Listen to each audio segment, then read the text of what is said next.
New York City, 1942. A team of policemen, sheriffs, lawyers, and carpenters kick at the door of the four-story Harlem brownstone, but to no avail. The brothers within were 3 years behind on rent, you see, but the eviction squad found they couldn't get inside. Because as the police attacked fruitlessly with foot, fist, and axe, the brothers lurked behind an enormous barricade of crap. The house was filled from floor to ceiling with crates and cartons, chandeliers, bowling balls, a horse-drawn carriage, human organs in jars, unfinished tapestries, tin cans, tires, and bugles. If the bank wanted the brothers out, they'd have to get in first, and then contend with a system of booby-trapped tunnels that just might bring the whole horde down square on their heads. The door finally gave way, and the police waded waist-deep into piles of junk. But eventually, in the heart of the labyrinth, the cops found old Langley Collyer. "What is the meaning of this?" "Oh, the mortgage, yes. Why didn't you say so? I'll write you a check right now." Patting his pockets, he glanced around at the ceiling-high stack of objects all around them. Does anybody have a pen?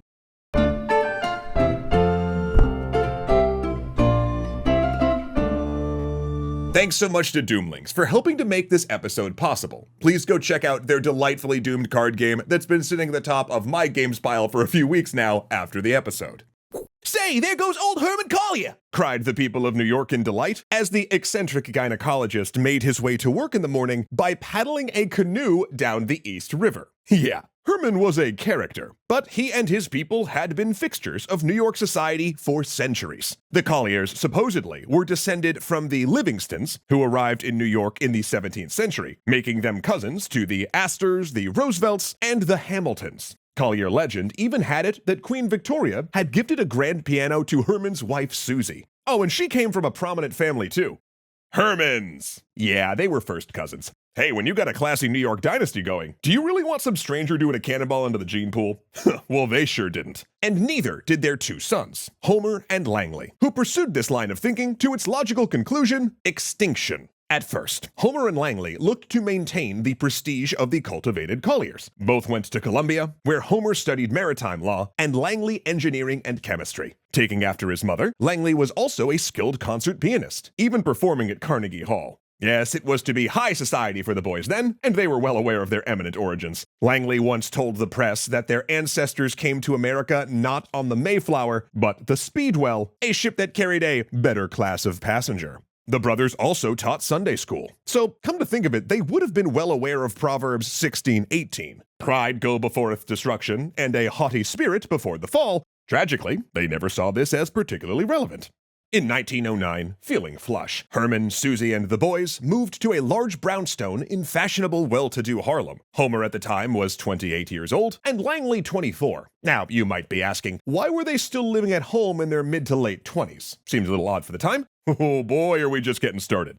A decade later, Herman and Susie separated. Susie kept the house, and the children, grown men, stayed with her. After that, Herman passed away, leaving to his sons all of the artifacts of his medical practice, 15,000 textbooks among them. In 1929, Susie died as well, and for the first time in their 40s, Homer and Langley were home alone.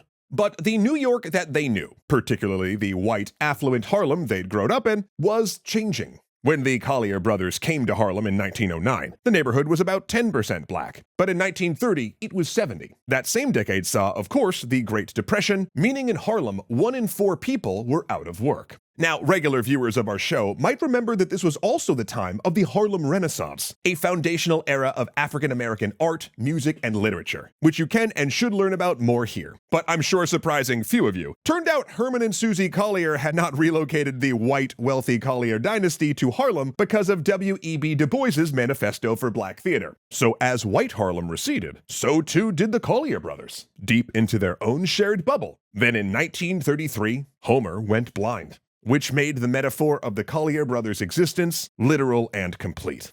Unwilling and unable to perceive the world around him, Homer quit his law firm and withdrew into the house. Langley followed suit, leaving his job as a piano dealer to take care of Homer full-time. Langley cooked for Homer, read him Shakespeare and Dickens, and painted Homer's otherworldly visions of beautiful red buildings. We should note here that Langley was not a doctor, but did fancy himself more knowledgeable than any of them. I mean, was he not the son of a gynecologist? Did he not own 15,000 textbooks? No need for doctors, Langley thought. Homer's blindness could be cured with a simple diet of 100 oranges a week. This did not necessarily aid Homer's blindness. In fact, Homer eventually developed rheumatism, then paralysis. So by day, Langley tended to Homer, but at night, he left the house to dumpster dive for food and anything else that kinda looked cool. He was collecting textbooks, grand pianos, well, anything really. Oh, and a copy of each day's newspaper. He said he was saving these for Homer to read once he regained his sight.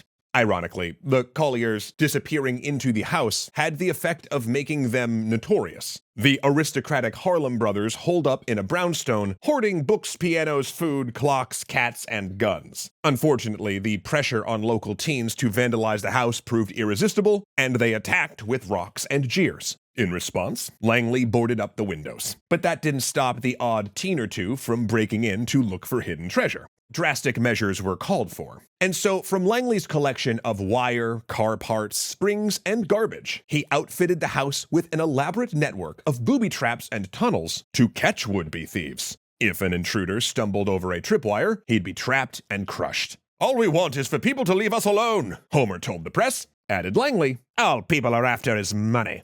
Well, the phone company was after their money, that's for sure. See, having lost interest in paying their bills, the brothers' telephone was disconnected. "Oh, you can't imagine how free we feel," Langley said, followed by the discontinuation of their water, gas, and electricity. No matter. Langley boasted that, because of an inventive mind, he had devised a way to make his own electricity, but that this was, quote, too much trouble, and so he didn't do it very much.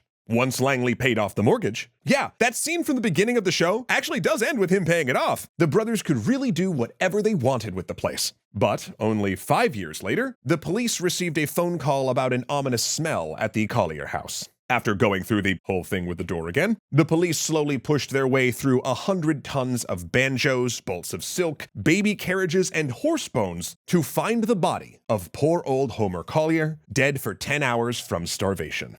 So densely packed was the house that the police had to send Homer out the window in a body bag, making him the first thing removed from that house in 2 decades. But what of Langley? He was nowhere to be found. He didn't even show up at Homer's funeral, held inauspiciously and somewhat rudely on April Fool's Day. Could Langley, after a lifetime at his brother's side, really have abandoned him? Worse, could he have murdered him? Had Langley become so thoroughly sick of people that not even his dear brother's company would do? No. The reason police did not find Langley in the house is because it was a nightmare to find anything in that house. For weeks after Homer's death, the authorities made a diligent excavation of the Collier estate, ultimately to discover the body of Langley, lying only 10 feet from where Homer had died. Like some kind of fable, Langley had inadvertently tripped one of his own booby traps and been crushed to death in a tunnel by the same towers of crap he'd made to protect him and his brother from the fearsome world. It was actually Langley who died first, days before, leaving the paralyzed Homer helpless and by himself. Meaning, in a twisted sense of irony, they actually died how they fought so feverishly to live, left alone. Months after their deaths, the house was razed and a public park was built in its place. The Collier Brothers Park, as it's named, is there to this day. Though the park is not so much a tribute to the brothers, but an unintentional symbol of the life that they rejected. A place where all are welcome to sit and watch the world grow. But that's kind of the fascinating way history works, right? Something starts as one thing and then through a series of evolutions and catastrophes becomes something completely different. A process, come to think of it, I know the Doomlings would know a little something about. Wait, you know what a Doomling is, right? Well, okay, hold on. Let me back up for a second. So you're sitting around your weekly gaming group, but no one can decide what to play. Some are feeling a rules-heavy crunchathon. Some want a lighthearted minor story element type thing, and some just want the game to start before I have to go to bed because it's a work night. Well, I'm very glad that I have found something that everyone at my table is actually excited to play, Doomlings, a lighthearted, cheeky card game that has the easy setup of Uno, the whimsical feel of Pokemon, and strategic components like Munchkin that keeps every type of player invested. That's because Doomlings focuses on having fun together. I know it's kind of a novel concept by playing cards to evolve the traits of these adorable little Doomlings over the ages. You know, before the world ends in catastrophe. They even have a Doomlings in 60 seconds video that can onboard everyone super fast so you can spend less time learning rules and more time Doomlinging, which is still a verb. I hold to that, just don't look it up. And now's the best time to pick up Doomlings for yourself, or give it as a gift this holiday season to the game lover in your life. I promise it'll be a little less chroma keyed when it gets to your house, because right now, for a limited time, if you head to doomlings.com and use the code EXTRA20, you'll get 20% off your entire order. So click or scan here to invite the Doomlings into your gaming table, and then once you've played a trade or two, check out our next video here. What if I told you that Angelo Valenciana, Arcalite Games, Dominic Valenciana, Foxdog, Hunter Z, Joseph Blame, Kuya Koya, and Ziliad Architectures were fantastic legendary patrons? Because it's true!